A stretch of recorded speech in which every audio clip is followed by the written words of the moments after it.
يا يوسف، لو كنت عايزك تطيعني وبس كنت عملتك من طين وشكلتك بإرادتي وقلتلك امشي كده وخلاص. ولو كنت حبك تبقى تابع كنت ربيتك على الخوف مش على الحب. بس لا، أنا جبتك للدنيا عشان تعيش مش عشان تطيع. أنا مش عايزك تبقى مجرد صدى، ولا صوت بيقول حاضر لمجرد إنه خايف، ولا جسم بيتحرك غصب، ولا وش بيضحك في وشي وهو مش طايقني. أنا عايزك حي، عايزك تقول لأ لما تحس بيها، وتقول وانت مقتنع. عايزك تقف على رجلك حتى لو وقعت عادي، اتعلم وقوم. بس ما تخليش الخوف يهزمك ولا انه يختار لك مكانك في الحياة. يا حبيبي، الطاعة اللي طالعة من الخوف ما بتعملش بني ادمين، بتعمل سجنة. وانا مش عايزك سجين في قلبي، انا عايزك حر تحبني علشان بتحبني، مش عشان خايف مني او خايف انك تخسرني. تعرف امتى حسيت اني بقيت اب بجد؟ مش لما اتولدت ولا لما سمعت اول صرخة ليك، ده لما جيت لي وقلت لي بابا انا مش عايز اعمل كده. ساعتها شفت الحياة في عينيك. كان ممكن اقولك اعمل كده واسكت وخليك مؤدب، بس قلبي قال لي سيبه يقول لا، علشان يعرف امتى يقول عن اقتناع. انا عايزك تفكر وتغلط وتسامح، تعرف ان قلبك مش سجن ولا عقاب، قلبك ملعب كبير تجرب فيه الحياة. تعالى يا يوسف اقعد جنبي، سيب العالم يعلم الناس الطاعة والانضباط، واحنا نعلم نفسنا الحرية والرحمة، نعلم نفسنا نكون بني ادمين حقيقيين. انا عايزك تحكيلي لما تكره او تغير، لما تخاف او تحب.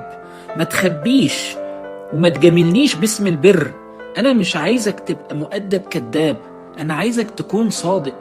انا يا يوسف مش عايز ولد الناس تقول عليه شاطر، انا عايز قلب اعرفه لما الدنيا تهد فيا يقول لي انا محتاج حضنك يا بابا، مش خايف من كلامي ولا رد فعلي ولا رأيي ولا حكمي. صدقني معاك القلب هيغلب وقتها.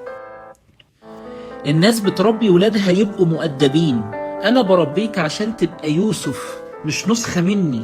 ما تقلدنيش وما تخافش مني، قولي لا لما تحسها، لان في عيني لا الصدقة منك احسن من 1000 كدابة لو قلتها وانت خايف مني. عايزك تفتح بابك بايديك، تمشي طريقك حتى لو تهت، ارجع واسألني ما تستأذنش.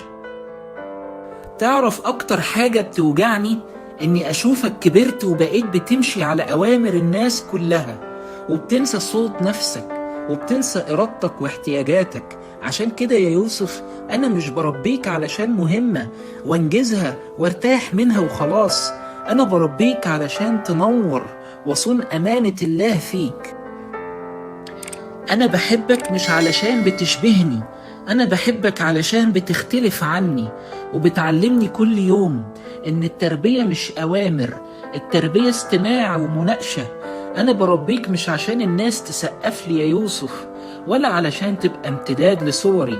أنا بربيك عشان ربنا اداني الأمانة، بصون أمانته اللي وهبها لي فيك، وقال لي امشي معاه الطريق صاحبه، ما تربطهوش فيك أو تتحكم فيه. افتكر دايما يا يوسف انك لو غلطت او وقعت، انك ما وقعتش من قلبي ولا من نظري، انت وقعت على صدري. ولو بكيت تعال ابكي على حجري، انا حضنك يا ابني مش خصمك، انا ملاذك الامن الاول والاخير. لو وصلتك الرسالة ابعتها لكل اب وكل ابن، يمكن كلمة واحدة تنور طريق طويل.